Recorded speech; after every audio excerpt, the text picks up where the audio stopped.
आपके लिए नई घटना नहीं है। पूरे मध्य प्रदेश के अंदर चुनाव हो या न हो, सरकार किसी की बने या न बने, 1.5 करोड़ आदिवासियों को घर से बेघर करने की प्लानिंग सरकार बना चुकी है। आपका रतलाम में भी लगभग 24 गांव को डिस्प्लेस करने का प्लान है। हम लोगों को जेल में डाला, काफी जेलों में घुमाया, जबलपुर ले गए, सागर ले गए, तो वहाँ का काम अभी चुनाव तक रोका है, झाबुआ में रोका है, आपके धार मंडला अलीराजपुर में भी जा रही है। 124 गांव आपका कटनी और उमरिया में जा रहे हैं। आपका छिंदवाड़ा में 350 गांव को लेने का जमीन अधिग्रहण का जो उन्होंने नोटिस निकाल रखा है।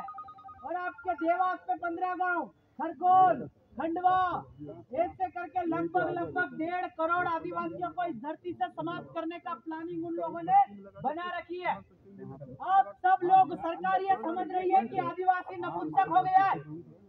उनको यह नहीं मालूम है कि आदिवासी बिरसा का खून है, टंटिया का खून है, और जमीन हमारी माई है। अगर माई के लिए अगर पैर भी हमारी जमीन में रख देगा टांग का,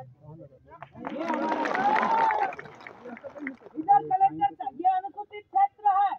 संविधान के आदेश संख्या 26/1950 के तहत यहाँ पे ये अनुसूचित क्षेत्र है। और आपका तत्कालिक जो आपके प्रीवियस राष्ट्रपति थे APJ अब्दुल कलाम, उन्होंने संविधान आदेश संख्या 192 2003 में ये कहा है कि अनुसूचित क्षेत्र है। और एक बार अनुसूचित क्षेत्र घोषित हो जाता है, वहाँ स्वयं राष्ट्रपति भी वैलिड नहीं होते हैं, ऐसा एक जजमेंट में कहा है। तो अगर राष्ट्रपति जी अगर वैलिड नहीं है, तो यहाँ कलेक्टर साहब आप जमीन अधिग्रहण का नोटिस निकालने वाले वैलिड कैसे हो गए? ये कैसे वैलिड हो गए? आज हम कलेक्टर साहब मिले तो हम उनसे पूछते हैं, तुम्हारा राजपत्र दिखाओ, तुम्हारा गैजेट दिखाओ कि तुम अनुसूचित क्षेत्र में आदिवासियों के क्या करने आए हो, इधर क्यों आए हो? अगर ज्यादा बोल रहे थे कि ना लोकसभा न विधानसभा, सत्य की ग्राम सभा, तो कलेक्टर तुम कितने बड़े हो हमें बताओ। ये जो साजिशें रच रहे हैं, क्योंकि गांव से बड़ा देश नहीं है, देश से बड़ा गांव है, ये समझ के चलिए आप। गांव है तो रीति रिवाज है, गांव है तो परंपरा है, गांव है तो सब कुछ है। ये लोग कंपनी लगा करके, डैम लगा करके आपके गांव को खत्म करेंगे। गांव को खत्म करने के बाद में रीति रिवाज, परंपरा सब खत्म।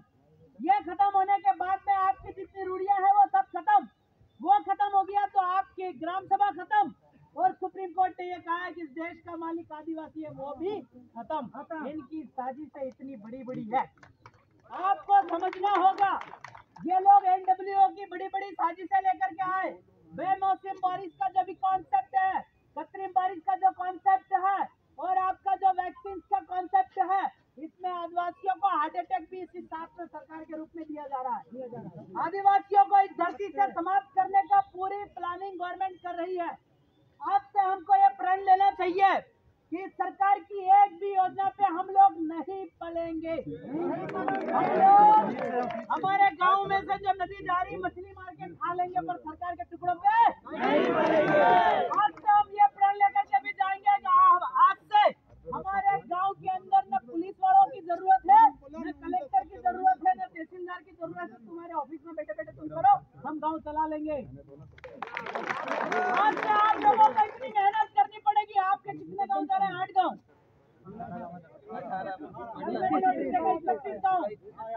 31 गाँव जा रहे हैं। एक गाँव की पब्लिक 1000 करे तो लगभग 30,000 पब्लिक को मारने का प्लान सीधा कर रखा है। 30,000 पब्लिक, और एक घर में 5 झांडे बकरी, लगभग 3-15 लाख जीवों को मारने का प्लान कौन एसपी साहब और कलेक्टर साहब कर रहे हैं? इन पे 302 लगाकर जेल में इनको डालना चाहिए कि नहीं डालना चाहिए? आपकी ऑफिस में बैठे बैठे आप धारा लगाओ, तुम ही जेल में जाओ। ये जो जमीन छीनने वाला कॉन्सेप्ट ना करे। जमीन एक माँ है जिसने जन्म दिया, और उसको उससे बड़ी अगर कोई माँ है तो वो जमीन है। और जमीन का समझौता हम नहीं करते, फगन सिंह कुलस्ते जैसे लोग करते होंगे तो करते होंगे, हम लोग तो है। 5 जनवरी 2011 के जजमेंट में ये कहा है कि आदिवासी देश का मालिक है, और साथ में ये भी कहा है कि आदिवासियों को बेदखली, उनको परेशान, उनको संरक्षण करना ही सबसे बड़ी देशभक्ति है। हमको डैम से विस्थापित करके कितना बड़ा देशद्रोह का काम कर रहे हैं, ये कोर्ट ऑफ कंटेम्प्ट कर रहे हैं, कोर्ट का आदरणीय शिवनारायण भाई ने ये जो कहा है कि वो कलेक्टर साहब और एसपी साहब को तो जेल में होना ही चाहिए। अगर ये हमारे जमीन के अधिग्रहण का मामला अगर कैंसिल नहीं करते हैं तो हर गांव से हर व्यक्ति इन्हीं के थाने पे जाकर के रिपोर्ट लिखवाना, कलेक्टर साहब कोर्ट की अवमानना कर रहे हैं और यह कानून को नहीं मान रहे हैं, इनको जेल में डाला जाए। और आपसे ये आप प्रण ले लो कि हमारा गांव है तो हमारी विधि है, विधान है, परंपरा है, रीति है, रिवाज है। कोई गांव में कुछ भी हो जाता तो हम संभाल लेंगे। एसपी साहब, डीएसपी साहब, तुम्हारी जरूरत आज के बाद पड़ने वाली नहीं है। ले जाओ तुम्हारे पोती पांगड़े, ले जाओ तुम्हारी ऑफिस, ले जाओ तुम्हारे थाने, ले जाओ तुम्हारा तहसीलदारी, ले जाओ तुम्हारी कलेक्टरी तुम्हारे घर पे। हमका किस बात की कलेक्टरी, हम तो कमा के खा लोगे। अगर जिस दिन ध्यान रखना, जिस दिन किसान मिट गए ना तो तुम भूखे मर जाओगे, पैसे नहीं खा सकते। Ratan Singh versus state of Andhra Pradesh में ये भी कहा है कि CrPC shall not apply to the settle area, यानी कि अनुसूचित क्षेत्र में सीआरपीसी का भी विस्तार नहीं हुआ है। तो ये लोग आईपीसी लगा लगा के पुलिस का डंडा हमें क्यों दिखा रहे हैं, समझ में नहीं आ रहा है। अगर कोई है हमको जवाब देने के लिए, डीआईजी साहब, आईजी साहब, तो हमें बताए। आज तक वो बताते नहीं हमको। और आपका पल्ला Kashi Vishwanathan versus state of Andhra Pradesh में ये कहा है कि judicial magistrate are not punish to the settle area, मतलब जज साहब भी आदिवासियों को दंड नहीं दे सकते, तो आदिवासियों को जेल में डाल क्यों रखा है, ये भी सवाल है। क्योंकि ये लोग आपका गांव खत्म, गांव है तो रूढ़ी है, गांव है तो परंपरा है, गांव से देश है, देश से गांव नहीं है। ये लोग कंपनी लाएंगे, ये लोग डैम लाएंगे, ये लोग आपका जमीन अधिग्रहण लेकर के आएंगे और कहेंगे कि आप गांव छोड़ दो। अगर गांव छोड़ दिया तो आपके सारे कानून खत्म हो जाएंगे। ये प्लानिंग ये लोग बना रहे हैं, क्योंकि इनको सवाल पूछकर इनको मालूम नहीं है सीआरपीसी लग रहा है कि नहीं लग रहा। इनको ये भी नहीं मालूम है कलेक्टर साहब को जमीन अधिग्रहण कर सकता नहीं कर सकता।